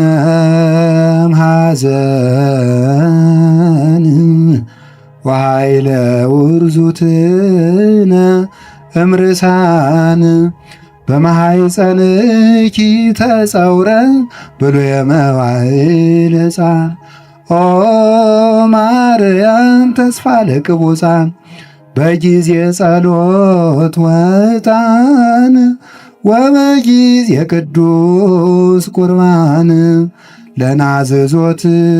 ለናዝዞትነንይ ሀበዝ መካን ይሏታል አባቶቻችን።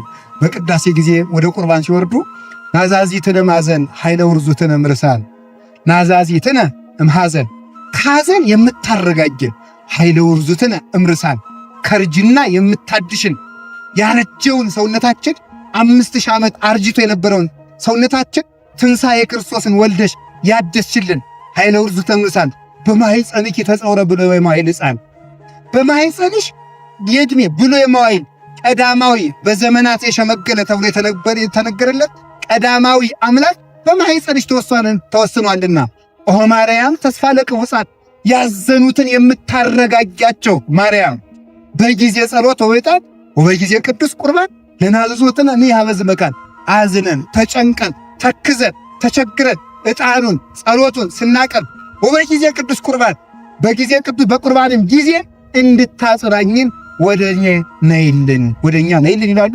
እመቤታችን ያዘኑትን ታረጋጋልን፣ የኢትዮጵያን ሐዘን ትሻርልን። ርስት አድርጎ እግዚአብሔር እነግራቸዋለሁ። ዛሬ ኪዳነ ምሕረት ናት አይደለችም? እግዚአብሔር ዓለምን ለድንግል ማርያም ኪዳን አድርጎ የሰጣት ዓርብ ነው። ኢትዮጵያን የሰጣት ግን ገና በ2 ዓመቱ ነው። ስለዚህ እመቤታችን ርስቷ ትባላለች። በስደት ያረፈችባት ስለሆነች ገና በ2 ዓመቱ የተቀበለችው ከልጇ እጅ የተቀበለቻት ርስቷ ስለሆነች ሐዘኗን ትሽርልናለች። እመቤታችን እንዲሁ ይገርመኛል። የመጸወተ የዘከረ የተራቆተውን ያለበሰ የተራበውን ያበላ እንዲህ ያላለችና በስም ያዘነውን ያረጋጋውን ማረልኝ አለች። በስም ያዘነውን ያረጋጋ ማለት አይዞ ማርያምን ያህል እናት እያለች ብሎ ያጽናናውን ማለት ነው። ድንግል ማርያም አለችልህ ያለውንም ቢሆን እባክህ አጽናናልኝ። እውነት ነው። እሷ አለችላችሁ ከማለት በላይ ምን ማጽናናት አለ? ምን ገንዘብ አለ? ምን ትርፍ አለ? ጸጋን የተመላችውን ከመስጠት በላይ ምን ጸጋ ይኖራል ብላችሁ የጸጋ ግምጃ ቤት እሷ አይደለች?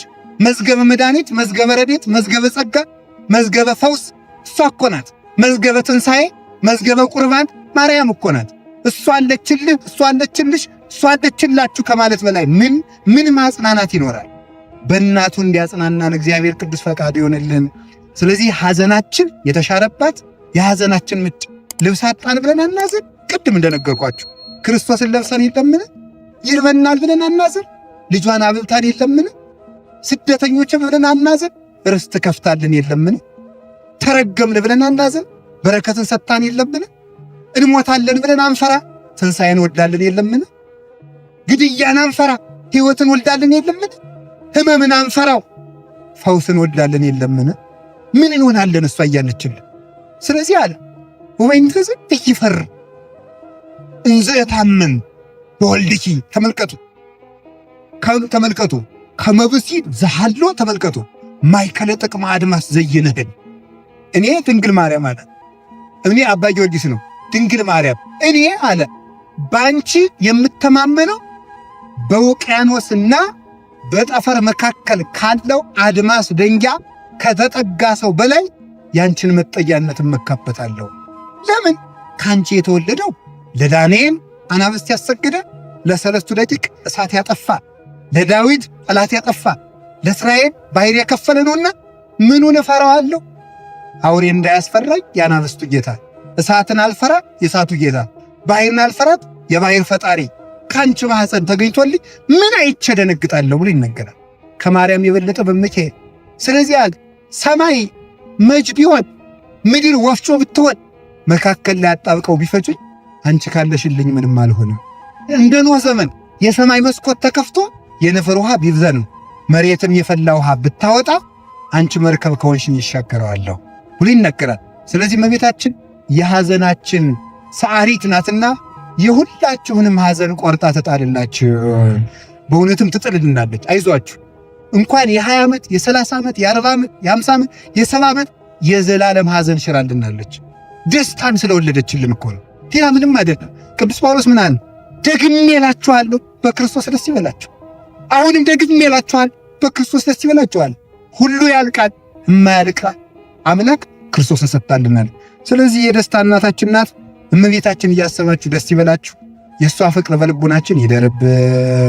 ከቃሉ ጋር ናችሁ? ከቃሉ ጋር ናችሁ? እግዚአብሔር ከሁላችን ጋር ይሁን። እንግዲህ እንደምታውቁት እመቤታችን የሃይማኖት እናታችንም ናት። እስኪ የሃይማኖት እናታችን በሉ። ሁለት ነገር ነው የሚቀረኝ፣ እሱን ተናግሬ ትምህርቱን ጠቅልላለሁ። ከዚህ ሌላ እስኪ የሃይማኖት እናታችን በሉ። እናታችን ቅድስት ድንግል ማርያም የምን እናታችን ናት? የሃይማኖት እናታችን ናት። በደንብ አስታውሉ። ሔዋን፣ አሁንም ከሔዋን እነሳለሁ፣ ግን ሔዋንን እየወቀስኳት ይመስላችኋል? አይደለም፣ አይደለም። እሷ እናቴ ዛሬ ጸድቃ ብርሃን ለብሳ ያለች ሰው ማን ይወቅሳታል? ቅዱስ አትናቴዎስ አይ ሔዋን እንዲሁ ምን አደረግንሽ አለ። ምን ተረሰይናኪ ኦ ሔዋን፣ ምን ተረሰይናከ ኦ አዳም፣ ለምንድን ነው ይህን መርገም ያመጣችሁብን አለ። ግን ኦሪት እናት አባቱን የረገመ ርጉም ይሁን ይላልና እናንተን ልንወቅስ አይገባም። በዚያውስ ላይ ደግሞ እናንተስ ድናችኋል፣ ለእኛ ያብጅልን እንጂ ብሎ ተናግሯል። አዝኗል፣ ተክዟል። ኋላ ግን አመስግኗቸዋል። የሞኝ ሰባኪ የወቀሳ መጀመሪያው አዳምና ሔዋንን መውቀስ። አዳም እንዲህ አድርጎ ነው የሚለው። እውነት ሰባኪ ስብከት ሲጠፋው ሩጡ አዳም ነው የሚደርስ። እውነቴን ነው እነግራችኋለሁ። ግን ነገረ ድነት ሲነሳ መነሻው እንደዚያ ስለሆነ እንጂ መውቀስ አይገባም። የአዳምን እባ እኮ ነው ማርያምን ያበቀለ። ሔዋን እኮ አልቅሳ እኮ ነው እሷን ያበቀለችል። አባ ጊዮርጊስን የመሰለ ደግሞ አይናማ ሲገኝ፣ አይን ማለት በጎ በጎውን የሚያይ ነው። ማምላክን ጠማማ ጠማማ አይደል። አባ ጊዮርጊስ የሆነ ሔዋን እንኳን በለስን ቆረጥሽልን እናቴ፣ አዳም እንኳን በለስን ቆርጠ በላ። እናንተ በለስን ባትበሉ ማርያምን የት እናገኛን ነበር? እሷ ባትወለድስ ክርስቶስን የት እናየው ነበር? ኧረ እንኳን በላችሁ ይላል። እንኳን በሉ እንጂ ማምላክን በሉ እንኳን በሉ። አዛኘን እመቤታችን ከምትቀርብን እንኳን በሉ። ይችን ብሪት ሀገር ይቺ ፀሐይ ከምትቀርብን፣ ይቺ የፍጥረት መሰላል ከምትቀርብን እኔ እመቤታችንን እንኳን በገሃድ አይተናት እንደው አንድ ቀን በህልማችን አይተናትም በሞት ነው። እንዴት ያለች ውብ ናት! ፈጣሪ እንዴት አድርጎ ወደዳት! እንዴት ያለች መልከኛ ናት! መላእክት እኮ ሳስተውላታል። ለቅዱስ ሚካኤልና ለቅዱስ ገብርኤል ተመልከቱ፣ አዳምን ፈጥሬ የማድነው በዚች ነው ብሎ ከክንፋቸው ላይ ሳለለት ስለ ቢያሳያት ተመልከቱ። ከዚያ በኋላ ምን አለ? በክንፉ ሲላት ኧረ ቶሎ ፍጠራት ናፍቃናለች፣ ለእኛም እህት እንድትሆነን በንጽህና እንድትመስል ቶሎ ፍጠርልን። ይኸው ሲደርስ ትፈጠር። ሚካኤል መልአክ በክነፉ ጾራ የተባለች በዚህ በክነፉ ጾሮ በዚህ ክንፋቸው ላይ ስሎ አሳይቷቸዋል። እና ገና ሳያገኟት ነበር፣ ሳትወለድ ነበር የሚወዷት። በዚህ ዓለም ላይ የእመቤታችን ፍቅር እንደ ውሃ የፈሰሰለት ሰው የታደለ ነው። አባ ጊዮርጊስ ስለዚህ ነው ፍቅርሽ እንደ ወይንና እንደ ውሃ በልቤ ውስጥ ተቀላቅሏል። ወይንና ውሃ ከተቀላቀለ በኋላ ይሄ ወይን ነው ይሄ ውሃ ነው ማለት አይቻልም። እኔን ከማርያም ፍቅር የሚለይቶ ማሳየት የሚችል የለም ይላል። እንዴት አድርጎ ቢወዳድ ነው እናት! እንዴት አድርጌ ላመስግንሽ ይሆናል? ምን ላድርግ? ጠጉሬ እንኳን አፍ አውጥቶ ቢዘምርልሽ አይበቃሽ ይላል። ስለዚህ ዝም ብዬ ቡርክት ልሻለሁ ይላል። ስሟም እግዚአብሔር እንዳከበረው የተመሰገነ ይሁን። የምን እናታችን ናት ያልኳችሁ? ሶስተኛ አቤት። ስለዚህ አባታችን አዳምና እናታችን ሔዋን የጎደላቸው ምንድን ነበረ? አይዟችሁ ምንድን ነበረ? ሃይማኖት። ምን የሚል እግዚአብሔር ይሄን በለስ ከበላችሁ ትሞታላችሁ የሚለውን ማመን ነበረባቸው። ነው እንዴ ብለው ጠረጠሩት። እሱን ጠርጥረው ወደቁ። እመቤታችን ደግሞ ተደርጎ የማይታወቀውን ነገር አመነች። እንዴት አድርጋ? አንደኛ እግዚአብሔር ሰው ይሆናል ማለት በጣም ከባድ እኮ። ቆይ ከተወለደ በኋላ ሰው ማመን አቅቶት የለም እንዴ? አላያችሁ? ዛሬ ሰው እንዴት አምላክ ሰው ይሆናል? እንዴት ፈጣሪ የፍጡር ሥጋ ይለብሳል እያሉ አይደል? ሰዎች ከሆነ በኋላ ማመን ያቃታቸውን ድንግል ማርያም ሳይሆን አመነችው። እሺ በጎ ብላ ተቀበለችው። አንደኛ ፈጣሪ ሰው ይሆናል ብሎ ማመን ሳይደረግ ማመን ከባድ ነው። እንደምናስበው አይደል? ስንት ትምህርት ተምረንና ሆኖ እንኳን አልገባን ብሏል። ሁለተኛ ደግሞ ድንግል በድንግልና ትወልዳለች ብሎ ማመን ጭንቅ ነው። ሶስተኛ አብን አጽናይ መጽንዒ ወልድን ኃይል መንፈስ ቅዱስን እስትንፋስ አድርጋ ያመነች ደግሞ እሷ ነው። ስለዚህ ሥላሴን ያመነች ክርስቶስን ያመነች የእግዚአብሔርን መግቦትና ካህሊነት ያመነች እሷ ስለሆነች እመቤታችን የመጀመሪያይቱ የሐዲስ ኪዳን አማኝ ናት። በእውነቱ የመጀመሪያይቱ የሐዲስ ኪዳን መሪ፣ የብሉይ ኪዳን ፍጻሜ፣ የትንቢት መከር። ትንቢት አዝመራ ነበር ደርሶ ታጭዶ ተወቅቶ ህብስት ሆኖ ተጋግሮ የተጎረሰባት መሶብ እሷ ናት ማለት ከሷ ሲደርስ ነው ሁሉ የታወቀው። ስለዚህ ድንግል ማርያም እግዚአብሔርን የሸፈነች ሳትሆን እግዚአብሔር የተገለጠባት የሃይማኖት መስታወት ናት።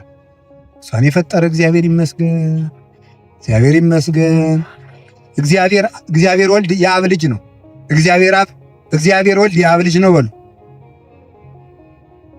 አብ ያለ እናት ወለደው በሉ። ማስረጃ ድንግል ማርያም ያለ አባት ወለደችው አትሉም እንዴ? ድንግል ማርያም በሉ ያለ ምን ወለደችው? ስለዚህ ድንግል ማርያም የሃይማኖት ማስረጃ ናት ማለት የሃይማኖት ማስረጃ ናት። ለዚህ ነው ቅዱስ ጎርጎርዮስ ገባሬ መንክራት ሲናገር ምን አለ መሰላችሁ? አቀበ ማኅተመ ድንግልና ከመ ትኩን መርኃይተ ለሃይማኖት አባይ። በድንግልና እንድትወልድ ያደረገው ለምንድን ነው ትሉኝ እንደሆነ አለ ለከባዲቱ የሃይማኖት ትምህርት ማስረጃ እንድትሆን። ከባዱ እንዴት ነው? አብ ዓለም ሳይፈጠር ያለ እናት ወለደው። ኬሬ ነገር ከባድ እንዴት ሊሆን ይችላል እንዳንል ሊሆን ለመቻሉማ ፍጡር ሁና እንኳን እሷ ያላባት ወልዳው ከሆነ ፈጣሪ ያለ እናት ወለደው ሲባል ለምን አታምንም ብለን በዚህ እንድንረታ ብቸኛይቱ የሃይማኖት ማስረጃ። ስለዚህ ሰው 24 ሰዓት ማርያም ማርያም ማርያም እመቤታችን እመቤታችን ወላዲተ አምላክ ወላዲተ አምላክ ወላዲተ አምላክ ሲል ውሎ ቢያድር ሃይማኖትን ይገልጣል እንጂ ሃይማኖትን አይሸፍንም። ሃይማኖታችን ያየንባት እመቤታችን ክብር ምስጋና ይግባ። ስለዚህ እመቤታችን የምን እናታችን ናት? ሃይማኖታችን የተገለጠባት፣ ጣዖታትን የጣልንባት፣ የረከሰባት፣ ጣዖታት የረገፉባት፣ የግብፅ ጣዖታት በሙሉ እርግፍ ያሉባት። እንዲህ አለ ኢሳይያስ ወይወርድ እግዚእነ ተጽዕኖ በደመና ቀሊል፣ እግዚአብሔር በፈጣን ደመና ተጭኖ ወደ ግብፅ ይወርዳል። ከዚያሳ ወይ ደነግጹ፣ ከዚያ የግብፅ ጣዖታት ሁሉ ይደነግጣሉ። ምን ሲሆን? እግዚአብሔር በፈጣን ደመና ተጭኖ ሲመጣ። ግብፅ ጨለማ ነው ሲሆን ነው ብያችኋለሁ። ፈጣን ደመና እመቤታችን ለረድኤት ትፈጥናለችና እግዚአብሔር በፈጣኒቱ ደመና በድንግል ማርያም ሲመጣ አጋንንት ይደነግጣሉ፣ አምልኮ ጣዖት ይጠፋል። ሃይማኖትን የገለጠች ደመና ስለሆነች እመቤታችን የሁለንተናችን እናት ናት። ከቃሉ ጋር ናችሁ? በመጨረሻ እመቤታችን የምን እናታችን ናት ካላችሁኝ፣ የቃል ኪዳን እናታችን ናት። የምን እናታችን ናት? አቤት! የቃል ኪዳን እናታችን ናት። የቃል ኪዳን እናታችን እግዚአብሔር ለአዳም ቃል ኪዳን ሰጥቶት የለ እሱ ተፈጸመና 9 ወር ከ5 ቀን በማኅፀኗ ተወለደ። እንዲህ ያለ ቅዱስ ጳውሎስ ወመበጽአ ጊዜው ፈኖ እግዚአብሔር ወልዶ ዋሕደ ወተወልደ እምብእሲት። የዘመኑ ፍጻሜ በደረሰ ጊዜ እግዚአብሔር ልጁን ላከ። ከምንም ተወለደ አለ በሉ እንጂ ከሴት። በሴት ጠፍተን ነበረ። በሴት የጠፋነውን በሴት እንደሚያድን ሲያጠይቅ የሴቲቱ ዘር ራስህን ይቀጠቅጥሃል ብሎ ተናግሮ ነበረ እባቡ። የሴቲቱ ዘር ያቺ የቀጠርኳት ሴት ማርያም ናት ለማለት ምን አለ? ከሴት ተወለደ ብሎ ተናገረ። ለዚያውም ከሴት ተወለደ ብሎ የተናገረለት ሰው እንግዲህ ከምን ይወለዳል የሚል ጥያቄ ሊነሳ ይችላል። ተለይቶ ግን ለሌሎች አባቶች እገሌ ተወለደ ይላል እንጂ መጽሐፍ ቅዱስ ከሴት ተወለደ አይልም። ከሴት ተወለደ ያለው ያለ ወንድ ዘር እንደምትወልደው ለማጠየቅ ነው። በዚያውም ላይ ደግሞ የተቀጠረችው የቃል ኪዳን ሴት እሷ እንደሆነች ለማጠየቅ ነው። ስለዚህ ቃል ኪዳኑ የተፈጸመባት ኪዳነ አዳም፣ ኪዳነ ኖህ፣ ኪዳነ አብርሃም፣ ኪዳነ ሙሴ፣ ኪዳነ ዳዊት፣ ኪዳነ ነቢያት፣ ኪዳነ እግዚአብሔር የተፈጸመባት ኪዳነ መልከ ጼዴቅ የተፈጸመባት የስምንቱ ኪዳናት ፍጻሜ እመቤታችን ናትና አምላክን የወለደች ዕለት የሁላችን እናት ሆነች። በዚህም የቃል ኪዳን እናታችን ሆነች። ስለዚህም ተባለች ኪዳነ ምሕረት። ኪዳነ ምሕረት ባሉ ኪዳነ ምሕረት ያልናት ምንድን ነው? እግዚአብሔር አዳምን ሲምረው ኪዳኑን ፈጽሞ ነውና ያ ምሕረት የተፈጸመባት እመቤታችን ስለሆነች ኪዳነ ምሕረት ያልናት ዛሬ የካቲት 16 ስለተቀበለችው ቃል ኪዳን ብቻ ሳይሆን ዋናውም ኪዳን የተፈጸመባት የእሷ ማኅፀን ስለሆነች ኪዳነ ምሕረት። ስለዚህ የፈጣሪ አባት አባታችን እንደሆነ የፈጣሪ እናት እናታችን ሆነች ማለት ነው። አያችሁ እንዴ? የፈጣሪ አባት የወልድ አባት ማን ነው? አብ በሉ። ስንጸልይ አብን ምንን እያልን ጸልያለን? ስለዚህ የፈጣሪን አባት አባታችን ሆይ ካልን የፈጣሪን እናት ምን እንላታለን? እናታችን ማርያም ሆይ የተገባ ነው። አምላክ እናቴ ያላትን እኔ እናቴ ላለላት ነው እንዴ? ፈጣሪ እናቴ ካላት እኔማ ሎሌሽ ነኝ ብላት፣ ኧረ እናትም የሆነችን በቸርነቷ ነው። አንደኛ የእግዚአብሔር ቸርነት ይገርማል። የእሱን እናት እኛም እናታችን ሲል ለነገሩ ፈጣሪ ቅናት የለበት አይደል? እንጂማ እኮ የአምላክን እናት እናቴ ማለት ራሱ እኮ ትዕቢት እኮ ነው። ትዕቢት ነው አዛኝ። ሁለተኛ ደግሞ የእሷን ደግነት እኔ አንተን ልጅ ባልኩበት ዘማውያንን ሁሉ ልጅ አልልም አለማለቷ፣ የረከሱት ሁሉ እናቴ ማርያም አይሉኝም እንዳይሉ ይከልክላቸው አለማለቱ አይደንቃችሁ? የምድር ንግሥት ብትሆን እኮ ዘወር በል እኔ አንተ እናት አይደለሁም ትለን ነበር። እሷ ግን ቸር እናት ስለሆነች የመሐሪው እናት እርሪት ማርያም ለውሻ ያዘነች ስትሆን ስለሆነች እናታችን ስንላትም አናፍር። እናትነቷ ሲበዛብን እንጂ ኧረ ወይ ጉድ! ወይ እናት አይደለም ማለት። ስለዚህ እመቤታችን ምንድናት ካላችሁኝ፣ እሷ የፈጣሪ እናት የቃል ኪዳን እናታችን ናት። ቃል ኪዳኑ ተፈጽሞ አምላክ የተወለደባት ስለሆነ የአምላክ እናት የሆነች ዕለት የፍጡራን እናት ሆነች። የፈጣሪ እናት ስትሆን የፍጡራን እናት የሆነችው ያን ጊዜ ነው። የፈጣሪን እናት እንድናደርግ የፈቀደልን እግዚአብሔር የተመሰገነ ይሁን። ስለዚህ ምን አለ? በዚህ ደግሞ ይደንቃችኋል። የፈጣሪን እናታችን ማለታችን ሲደንቅ ከእሷ የተወለደው ክርስቶስ ወንድማችን ሊሆን መሆኑ ነው የሚደንቀው እኮ። ምክንያቱም እሱ የእኛን ሥጋ ለብሷልና። ስለዚህ ምን አለ ቅዱስ ጳውሎስ? ወንድሞቼ ማለትን አያፍርም። እስኪ በሉላችሁ፣ ወንድሞቼ ማለትን ምን አይልም? አያፍርም። ለምን ስንለው ስለዘነሰው ወሰይነሰው መላእክት አብርሃም አላለ። የነሳውን ሥጋ ከአብርሃም ይዞት አልመጣም። ከአብርሃም ዘር ከነሳው የአብርሃምን ልጆች ሁሉ ወንድሞቼ ማለትን አያፍርም። ፈጣሪ ወንድሞቼ የሚለን የፈጣሪ አባት አባታችን የሆነ የፈጣሪ እናት እናታችን የሆን ስለሆን ድሃ አደጎች አይደለንምና በዚህ ደስ ይለናል። እግዚአብሔር የተመሰገነ ይሁን። ከቃሉ ጋር ናችሁ። እግዚአብሔር ከሁላችን ጋር ይሁን። ሌላው የፍቅር እናታችን ናት። እስቲ የፍቅር እናታችን በሉ እንጂ። እግዚአብሔር ይወደናል አይወደንም? ወዶ ምን አደረገልን? ሞተልን በሉ። ፍቅሩን በምን ገለጠው? በመሞት ገለጠው። ሲሞት ነው ፍቅሩን የገለጠ አይደል? በኋላ መጨረሻ ላይ ሲሞት ተመልከቱ፣ ፍቅሩን ገለጠ። ፍቅሬን በሞት ገልጫለሁ አለና ማረጋገጫ ነው። እናቱን እንካችኋል እነሆ እናታችሁ ብሎ ሰጠ። እግዚአብሔር ፍቅሩን ሲገልጥ ሰው ተመልከቱ፣ እወዳችኋለሁ ብሎ ቃሉን የገለጠባት የነጻነታችን ደብዳቤ ማርያም ሆነች ማለት ነው።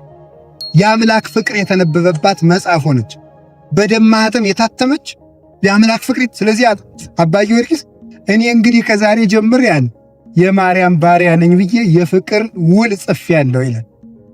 ይችን አልፎ ዘይር ጣስ ይወጣ ይችን የሚሰርዛት የለም። ምክንያቱም አንደኛ በወረቀት አልጻፍኩትም፣ ሁለተኛ በቀለም አልጻፍኩትም፣ የጻፍኩት በልቤ ነው። ቀለሙ ደግሞ የልጅሽ ደም ነው ይላል። ልጇ መውደዱን እናቱን በመስጠት ሲገልጥ እኛም መውደዳችን ከእናቱ ስር በመገኘት ገለጠ። አምላክ ለመውደዱ ለወደደው ደቀ መዝሙር እናቱን በመስጠት ሲገልጥ የተወደደው ደቀ መዝሙር ደግሞ እናቱን በመቀበል ፍቅሩን ገለጠ ማለት። ስለዚህ እግዚአብሔር እኛን መውደዱን ልጁን እናቱን በመስጠት ሲገልጥ እኛም እናቱን በመቀበል እሱን መውደዳችንን እንገልጣለንና የእግዚአብሔርና የሰው የፍቅር ማህተማችን እመቤታችን ናት። እሷን በመያዝ አምላክን እንደምንወድ ማስረጃ እናደርጋለን። እስመ ዘያፈቅር ተመልከቱ፣ እስመ ዘያፈቅሮ ለወላዲ ያፈቅር ዘኒ ተወልደ እምኔሁ። ወላጁን አብን የሚወድ ወልድን እንደሚወድ በዚህ ይታወቃል። ወልድን የሚወድ አብን እንደሚወድ በዚህ ይታወቃል አለ ዮሐንስ በመልእክቱ። ማርያምን የሚወድ ወልድን እንደሚወድ ይታወቃል። በዚህም ያጸናት አብን እንደሚወድ ይታወቃል። በዚህም ያነጻት የቀደሳት የጠበቃት መንፈስ ቅዱስን እንደወደደ በዚህ ይታወቃል። ማርያምን የሚወድ ሥላሴን ይወዳል። ማርያምን የጠላ የሥላሴ ጠላትም።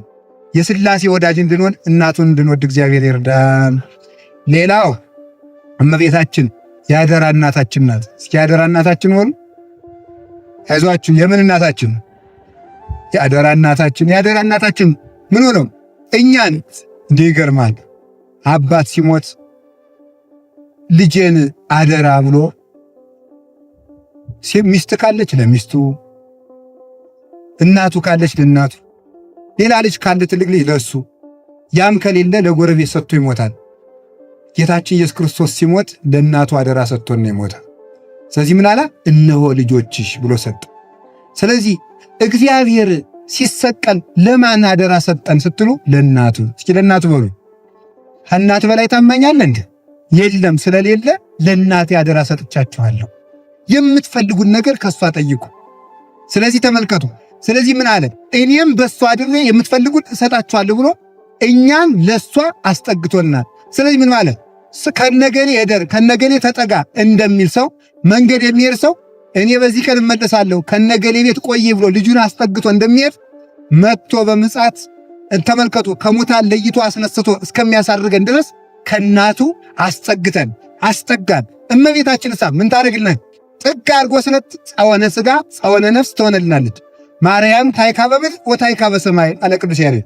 ማርያም ይሉሃል ምንድናት ትለኝ እንደሆነ ማርያም ማለት የሰማይም የምድርም ጥግ ናት አለ። በምድር ከመከራ ትጠብቅሃለች፣ ስትሞት አጋንንትን ታርቅልሃለች፣ በሰማይ ደግሞ ከሲኦል መውረድ ትጠብቅሃለች። ስለዚህ ማርያም ማለት የሰማይም የምድርም ጥግ ናት። ስለሆነች ምን እንላታለን ትላል? እምነ ጽዮን ይብል ሰብአ ለቅዱስ ዳዊት።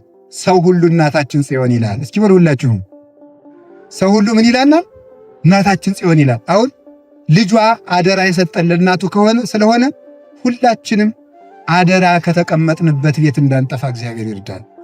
በዚህ ዘመን ክርስቶስ ሲመጣ መገኘት ያለብን አደራ አኖሮን ከሄደው ቤት ነው። አደራ ያኖረባት ሰፊቱ አዳራሽ ደግሞ እመቤታችን ናት። ከሷ አቅፍ የተገኙ ሰዎች አይጠፉም። እውነቴን ነው የምነግራችሁ። ሞታችንም ታሳምርልናለች። ለዚህ ነው ደራሲው ሕይወቴ መሞቴ ማርያም ባርኪ ብሎ የጸለየው። ማርያም ሆይ ሕይወቴንም ሞቴንም ባርኪልኝ ብሎ የተናገረው። በመንገድም ስንቃችን ናት፣ በሞታችንም ስንቃችን ናት። ከእሱ አስጠግቶን ሄደ። ለእኛ እሷን እናቴን አደራ ብሎ ሄዷል። ፍቅሯን ያዙልኝ ነው እንጂ እኮ ሌላ ምን ልናደርግላት ነው? ለሱ እንካናት ብሎ ለዮሐንስ ሲሰጠው በዮሐንስ ለእኛ ሰጠን። ተመልከቱ፣ በዮሐንስ በኩል እሷን ለእኛ ሲሰጠን እኛን ደግሞ በዮሐንስ አድርጎ ለእሷ ሰጠን። ስለዚህ የአደራ እናታችን ናት። አደራ የምንጠብቀው ምን አለ ቅዱስ ጳውሎስ? እቀብ ማኅፀንተከ በመንፈስ ቅዱስ ዘህዱር ላዕሌከ። ተመልከቱ ልጄ ጢሞቴዎስ ላይ በአንተ አድሮ ባለው መንፈስ ቅዱስ አደራህን ጠብቅ ብሎ አዘዘው። የክርስቲያን ዋናው ነገሩ ምንድን ነው? አደራ መጠበቅ ነው። አደራ ማውጣት ምንድን ነው? ከተቀበልነው አደራ አንዱ የእናቱን አደራ ማውጣት አለብን። የፍቅሯን አደራ በልተን እንዳንገኝ ዘረ ቆርጥም እንዳንሆን እግዚአብሔር ይጠብቀን። ስለዚህ ሁላችሁም ውዳሴ ማርያም ስታቋርጡ እመቤታችንን ሳታመሰግኑ ስትሆኑ አደራ እየበላችሁ እንደሆኑ ወቁት። ከጸለያችሁ ግን ለእናቱ አደራ ሰጥቷችኋልና ሞትም አይነጥቃችሁም። የምትፈልጉት ነገር ሁሉ ታገኛላችሁ። እሱን ነው የምላችሁ። የመጨረሻ እመቤታችን የነጻነት ደብዳቤያችን የነጻነት እናታችን ናት። እስኪ የነጻነት እናታችን በሉ።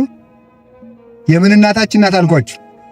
አቤት የነጻነት እናታችን። ነጻነት እንግዲህ ተመልከቱ፣ ሰው ዕዳ ይኖርበታል። ዕዳ በምን ይታወቃል? በሉ እስኪ አንድ ጊዜ ሁላችሁ። አቤት በደብዳቤ ይላሉ አባቶቻችን። በምን ይታወቃል? እገሌ ይሄን ያህል ወርቅ ተበድሯል፣ የነበሩ ሰዎች ነገሌ፣ የነበሩ ሰዎች ነገሌ፣ የነበሩ ሰዎች ነገሌ ተብሎ ይጻፋል። ዲያብሎስ ዕዳ ጽፎ አኑሮብን ነበረ። 2 ዕዳ፣ አንዱ በዮርዳኖስ አንዱ በሲኦል። በዮርዳኖስ የተቀበረውን ጌታ እንደ ሰውነቱ ተረግጦ እንደ አምላክነቱ አቅልጦ አጠፋልን።